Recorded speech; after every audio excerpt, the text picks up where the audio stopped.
Great for Sunday dinner, Purdue fresh whole chickens, only $2.29 per pound. For a healthy snack, imported Anjou or Bosch pears, just 99 cents each. Start the morning with Kellogg's Fruit Loops cereal, just $5.79 for a 12.2-ounce box. For a quick meal, Libby's corned beef, only $3.89 for a 12-ounce tin. Select varieties of Chobani yogurt, only $2.09 for a 5.3-ounce tub. Visit our website at www.marketplace.bm for more weekly specials.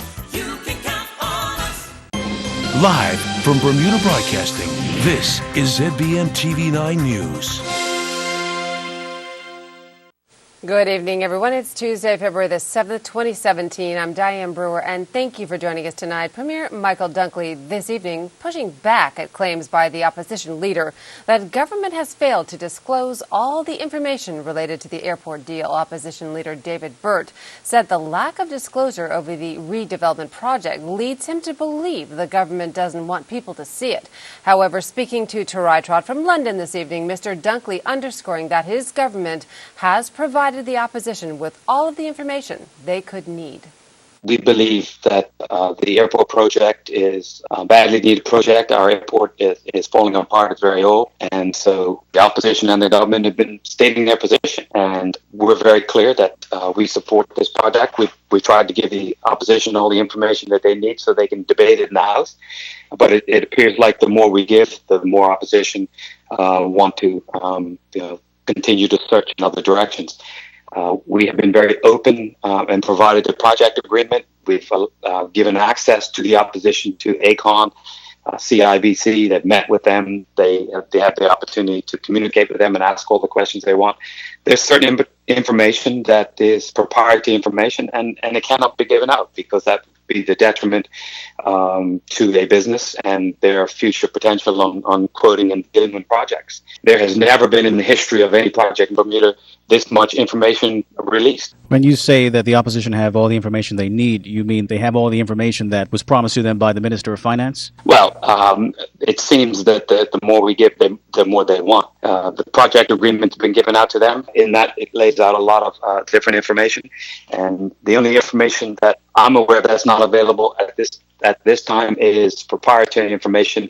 And I think that most people understand that is something that has to be protected, not because no one wants the people to see it, but that's, it's important to the running of the business and their future viability and their competitiveness. In other news, an investigation is underway tonight by the coroner and marine police into the death of a container ship sailor whose body had to be dropped off in Bermuda recently. The sailing vessel MC Golden Taurus this afternoon stopped off in the east end of Bermuda to unload the man said to be a Filipino national. The Bermuda Rescue Coordination Center reporting that on Sunday at 1:27 p.m., they were contacted by the bulk carrier Golden Taurus, reporting that medical assistance was required for a 21-year-old crew member who was found in a semi-conscious state on board. Following medical advice, the vessel continued under best speed towards Bermuda, while RCC Bermuda and RCC Miami coordinated an emergency evacuation plan. Golden Taurus, approximately 375 nautical miles southwest of Bermuda, had left the port of Myrtle Grove, New Orleans, with a cargo of wheat grain bound for Algeria in North Africa. Despite medical advice and efforts by the crew on board, the crew member was reported deceased a short while later. The pilot boat St. George was tasked with bringing his remains ashore.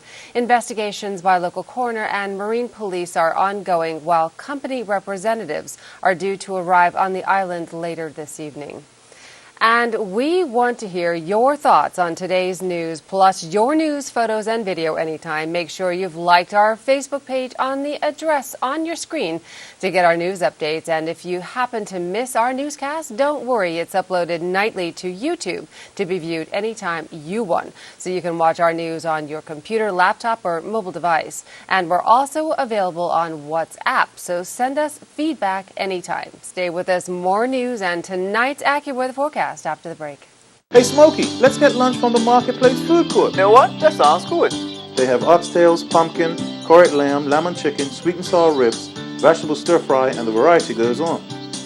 Their chefs are good. They'll set you right up with all the good carvings. And don't forget the special dishes from the island. It don't matter. No matter what you feel like eating, Marketplace will have it. You know it's quick, it's quality, and at prices you can count on. Visit us 7 days a week. Breakfast, lunch, and dinner made for you daily at the Hamilton Marketplace Food Court.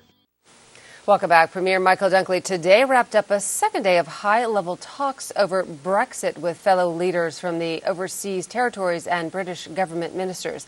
The Premier has taken a leading role in looking out for the territories' interests post-Brexit, thanks to Bermuda chairing the UK Overseas Territories Association.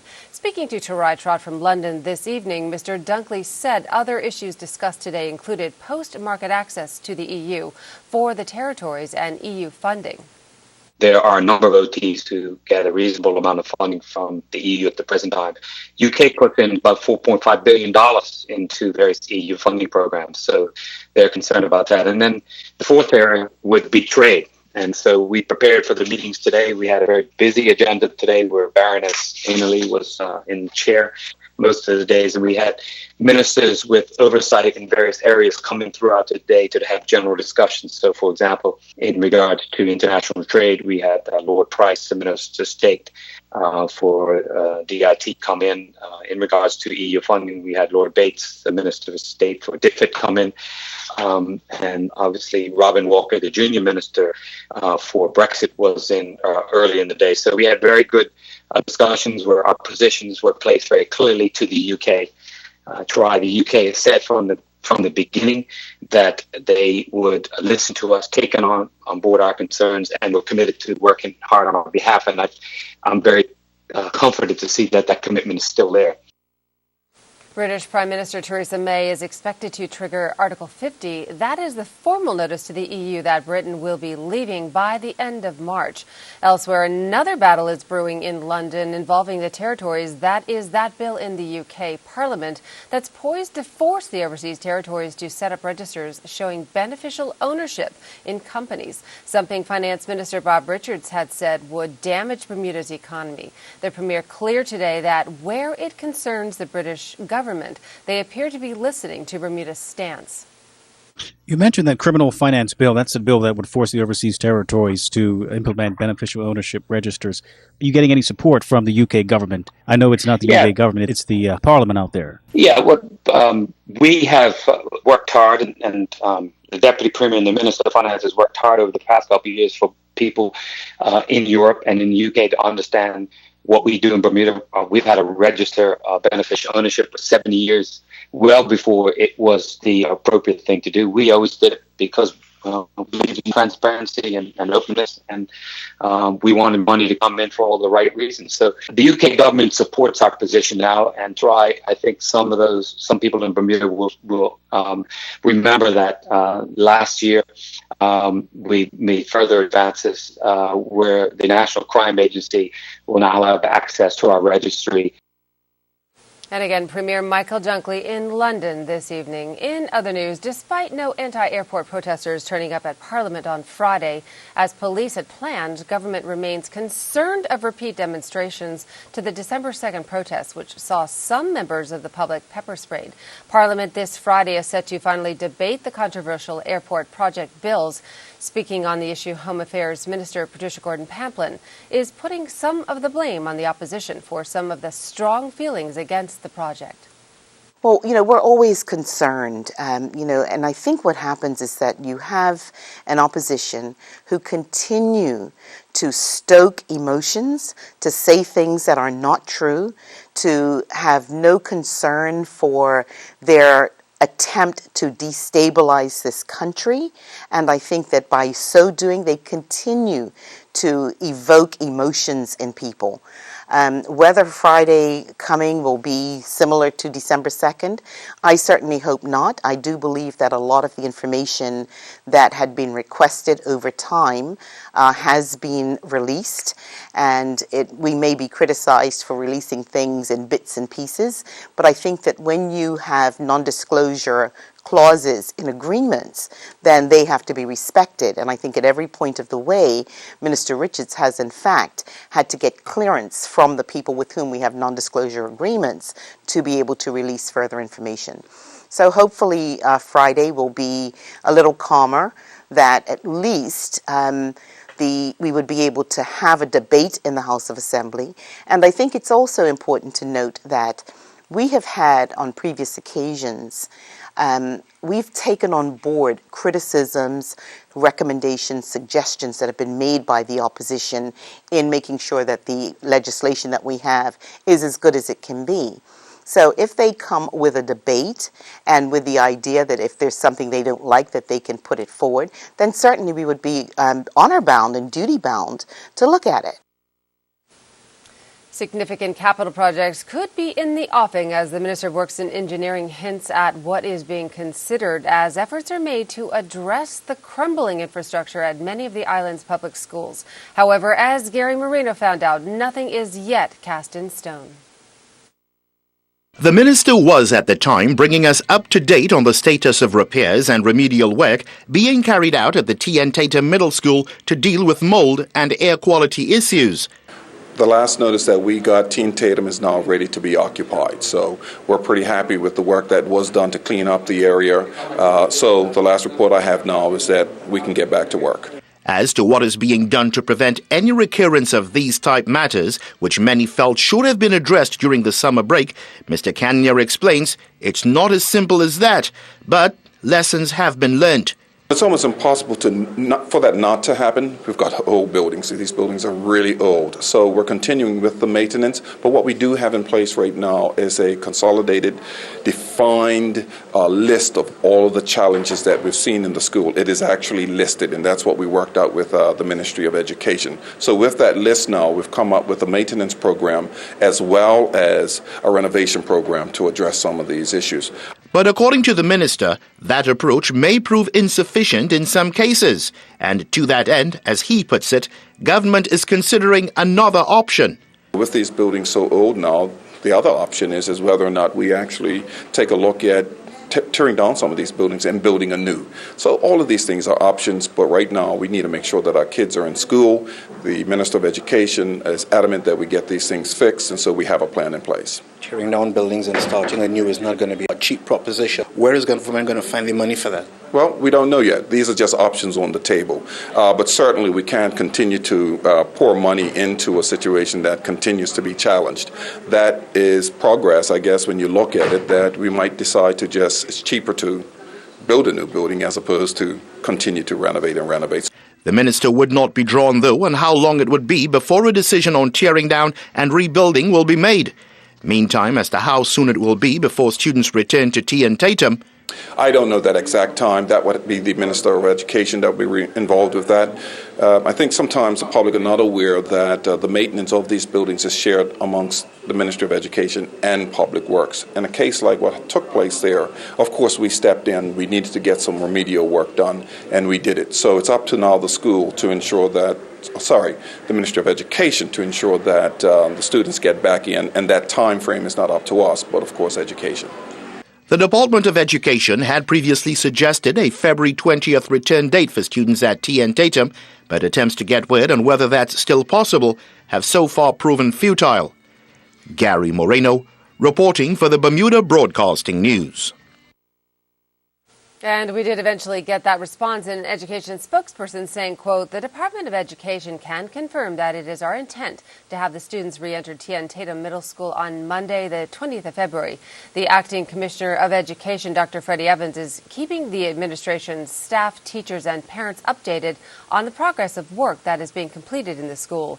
Teachers will start filtering back to set up their classrooms this week in preparation for a February 20th reopening," end quote. Well, airport boss Aaron Adderley and columnist Larry Birchall have been invited to appear before Wednesday's session of the Public Accounts Committee. The hearing starts at 2:30 p.m. at the Anglican Cathedral in Hamilton and will focus on the airport. Mr. Adderley is expected to be quizzed on his view on the projected $180 million price tag on redeveloping the airport, while MPs will invite Mr. Birchall's analysis of the project. The committee is chaired by PLP MP Wayne Ferbert, and the public are encouraged to attend. Turning to weather news, sunny breaks with some showers for our Wednesday. Here's the latest from AccuWeather headquarters. AccuWeather is presented by BF&M Insurance Group. We now go to AccuWeather headquarters. Tonight's forecast is brought to you by the BF&M Insurance Group. I'm AccuWeather's Shanae Shocker. Well, it certainly was a beautiful day here across the island. We saw an area of high pressure, but some showers held off towards our south for tonight, going to push off towards the north. That's going to bring us a little bit of showery weather for tonight. Not quite around our region just yet, but our current conditions as far as we're concerned, right around 70 degrees for our evening. Our humidity in the upper 70s. We have these winds out of the southeast, 5 to 10 knots, so relatively quiet as far as our winds go. Waves inside the reef calm to about 2 feet, and waves outside 3 to 6. So not too bad as far as our water goes. Now for tonight, we're looking at a couple of late night showers and breezy conditions moving back in as we continue to see that wet weather off from our south, push back up north across the island and into tomorrow morning as well. There's a chance of seeing some couple of showers as well. It's going to be a cloudy day for our Wednesday and also a little bit breezy out there. As far as our tides are concerned, our next high tide right around 6 o'clock tomorrow morning. We're going to have our first low tide tonight around 11:42. And then as we head throughout tomorrow, we're looking at a second high tide around 6 o'clock in the evening for our Wednesday. So definitely going to be a nice time out on the waters with those calmer waves. A look at your gateway forecast showing wet weather moving into the northeast. We have another storm, and this is the same system that's going to drag a cold front through our region later throughout this week as well, bringing us some chillier weather. Across the central Caribbean, a couple of showers sticking around as those easterly trade winds continue to pick up. Now, those showers really going to stick with us from Thursday into the morning hours, overnight Wednesday into Thursday. Or I'm sorry, as we head into Thursday night into Friday morning, that's when we have that cold front begin to approach the region. Some stronger downpours, but the bigger deal right here, we're going to drop about 10 degrees for our water temperature, so extremely cold as far as we're concerned here, and we're going to stay in those lower 60s through the first half of our weekend. Now the weekend, we'll have a mixture of clouds and sunshine, maybe a scattered shower here or there as we do have some lingering moisture around. Temperature is going to rise back up by Sunday into the mid to upper 60s here. So make sure you do stay tuned into your local radio stations, Ocean 89, Power 95, and Inspire 105 for all of your weather news and updates. AccuWeather was presented by BF&M Insurance Group.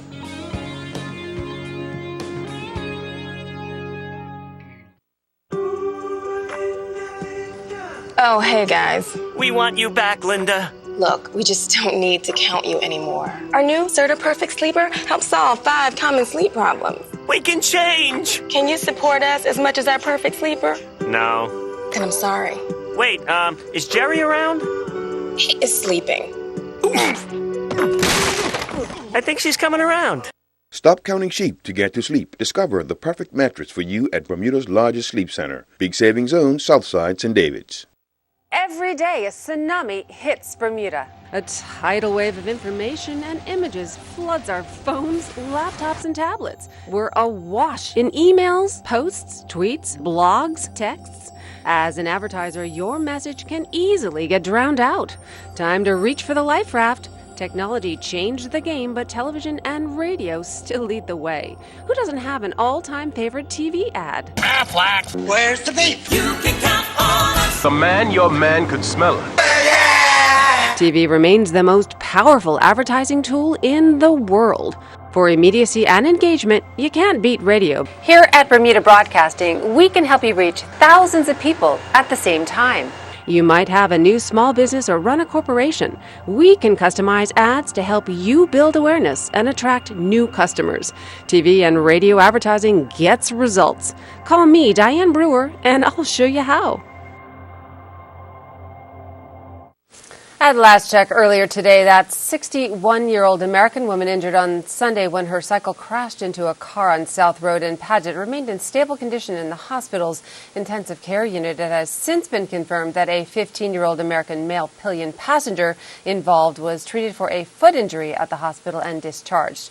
Inquiries continue, and any witnesses or persons that were traveling in the South Road, Southcote Road, Paget area just prior to 12:30 p.m. Sunday should contact the Maine Police telephone telephone number at 295-0011. Turning to sports, Bermuda cricketer has an impressive outing. The Bermuda Football Association responds to former coach, and middle schools compete in cross-country championships. Earl Basden has these stories and more in tonight's Sports Report. Another Bermuda cricketer is continuing his good form overseas as Kamal Lavrock scored 55 runs for the ICC Americas in their latest match of the West Indies Regional 50-over cricket tournament. ICC Americas were bowled out for 265, with Lavrock facing 61 deliveries, hitting 4 fours and 1 6 in his inning. Meanwhile, the Bermuda Cricket Board announced Emerson Carrington has been selected by the ICC to officiate in the Regional World Cricket League qualifier to be held in Argentina between February 21st through to the 23rd. This 3-match series between Cayman Islands and Argentina will determine which country will compete in the next World Cricket League Division 5. Additionally, Cricket Argentina have requested Carrington to officiate in a domestic 3-day match and provide some training to local junior umpires after the tournament. Circumstances came about where I had to make a decision basically between doing the UEFA B license here in Bermuda and traveling with the under-17 national team to Trinidad for the second round of competition. I chose, after about a couple of days into the course, I decided that, it would probably be best for me to stay here to do the course. I would take responsibility to say that I did let the association direct the, 2 days prior, but, I was made to be the scapegoat for the team not going through to the next round. That was former under-17 national football coach Dennis Brown indicating his reasons for not traveling to the CFU under-17 championships. However, the Bermuda Football Association are disputing the claim. In a press statement, they indicate that on September 15, 2016, Coach Brown emailed BFA officials advising that he is withdrawing from the CFU under-17 championships, stating business reasons. This was 1 day after the team departed Bermuda, 1 day before their first match in the tournament, and 2 days before his rearranged departure date of September 17. Coach Brown's original reason for not traveling with the team, as stated by him, was that he had to clear a minibus from customs and take it off Hamilton Dock. Coach Brown made it very clear that he was not putting anybody else ahead of his family. His reasons then changed to his need to remain at the coaching course in Bermuda, although he was given permission to leave the course early to go on national duty. The fact that the association only learned of Coach Brown's minibus business in his withdrawal email and the reasons given by Coach Brown as to why he didn't travel with the team were troubling, end quote.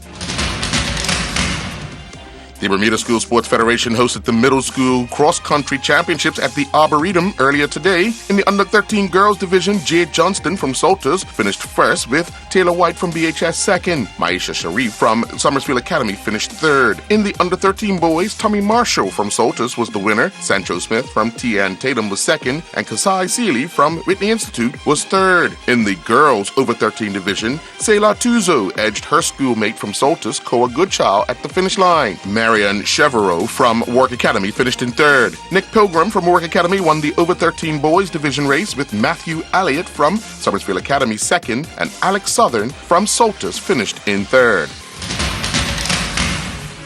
Bermuda Winter Olympic hopeful John Lejour finished third in his age group class, competing in the Winter Park Rocky Mountain Freestyle competition at the Winter Park in Colorado. Lejour put together a score of 71.50 that resulted him finishing in 19th place overall.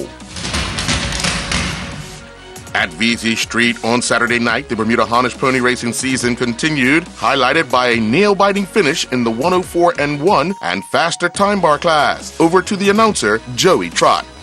As they go around the Hail-My turn, out of the fourth turn they come. It's IC Shakedown on the inside. Cherokee's Ironman coming fast and strong down to the wire. It is Cherokee's Ironman by a nose over IC Shakedown with Real Patrol. The Bermuda Lawn Tennis Association held the 2017 Junior Davis Cup trials at the W.E.R. Joe Tennis Stadium. Tariq Simons was back on the island from Jamaica to take part, and he defeated Miles Smith in straight sets, 6-love, 6-love. The Bermuda Karting Club's racing season continued at the Rubis Motorsportsway over the weekend. Jason North drove to victory in all 3 races in the shifter modified class, while Ryan Rebello won 2 of the 3 races in the shifter stock class. Scott Barnes won the other. Jeff Souza took the checker flag 3 times in the L206 class, while Corey Lewis won 2 of the 3 races in the L206 senior class, with Lorian Burgess winning the other race. Ryan Burgess won all 3 races in the tag junior class. David Seeley won 2 of the 3 races in the senior tag class, with Scott Barnes winning the other. Jamie Newton powered his car to victory 3 times in the cadet junior class. Well, it was celebration time in Boston as the New England Patriots celebrated the greatest comeback in Super Bowl history. Tom Brady became only the 2nd player to win 5 Super Bowl rings. He is the first player to win 5 with the same team. Amendola, flag is down. Amendola's in. But it depends on the penalty. And the indication is it's against Atlanta. Offside. Number 93 defense. That penalty's declined. Touchdown. This is a tie game. Amendola for 2. I'm Earl Basden reporting for Bermuda Broadcasting. Sports. The Marketplace Food Court is you and your family's one-stop shop. Start your day at the Breakfast Bar with omelets made to order and traditional Bermuda codfish breakfast. The chefs will cook lunch and dinner to your liking. Along with the salad bar, sandwich bar, sushi bar, and fruit bar, the Marketplace Food Court is your kitchen away from home. Every day is hassle-free with nutritious meals from the Marketplace Food Court. Visit us 7 days a week. Homemade cooking, quality service, all at prices you can count on. Bermuda Broadcasting Company is pleased to inform our viewers Community Calendar will now appear on television. We are now providing Community Calendar 30 and 60-second television ads on ZFB TV7 at a special rate. You will have the opportunity to showcase your ad either 6:58, 7:58, or 8:58 p.m. Monday through Friday, a minimum of 7 days. For more information, please contact our Sales and Marketing Department at 295-2828. In health news, new research looks at obesity and end-of-life care, plus the results of a long-term study on e-cigarettes. Here's Jasmine Patterson with a look at some of the day's top health stories from CBS News. A new long-term study confirms e-cigarettes are safer and less toxic than regular cigarettes. Researchers in London found that former smokers who completely replaced cigarettes with e-cigarettes lowered their intake of cancer-causing chemicals. But the authors stress users must stop smoking cigarettes completely to receive the health benefits. Obese patients are less likely to receive high-quality end-of-life care. That's according to new research from the University of Michigan. The study found the higher someone's body mass index, the less likely he or she was to enter hospice care. One author suggests the reason might be that obese patients can acquire more staff to take care of them, suggesting it may be a financial issue. And endurance exercise could provide just as much benefit to your heart as lowering your cholesterol and eating a healthy diet. Scientists studying mice found exercise provided a protective benefit to the heart after just a single session. That's a look of some of the day's top health stories. In other news, following its announcement of a truth and reconciliation process to address racism in Bermuda, anti-racism group CURB now says its first 3 forums are already booked to capacity. Currently, there is a waiting list and more than 100 people will be participating in these sessions island-wide, with the first session beginning on the 14th of February. These sessions are 2 hours long and will be held twice a month for 3 months. Locations for the meetings are Emmanuel Methodist Church, Crawl Gospel Hall, Human Rights Commission, and the Bermuda College. For more information, log on to curb.bm. And recapping our headlines, Premier says opposition MPs have all the information they need concerning the airport project. A cargo ship headed to Africa was forced to divert to Bermuda to unload a deceased crew member. And the Premier and Minister of Finance represented in London today in high-level talks over Brexit, along with other British territory leaders. And that's our newscast for tonight. I'm Diane Brewer. Thank you for sharing your Tuesday evening with us, everyone. Good night.